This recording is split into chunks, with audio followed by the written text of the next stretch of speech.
17 anyos na aspiring lawyer, tinanghal na Miss Philippine Youth Tourism 2025. Naritong showbiz spotlight ni Anton.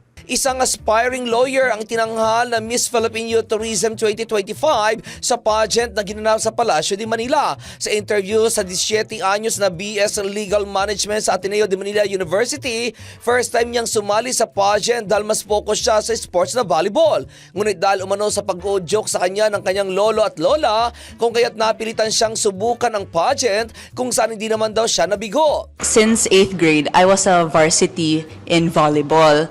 So actually, long story short, my lolo, my grandparents were the one who wanted to get me into pageantry. So I tried because, you know, something different.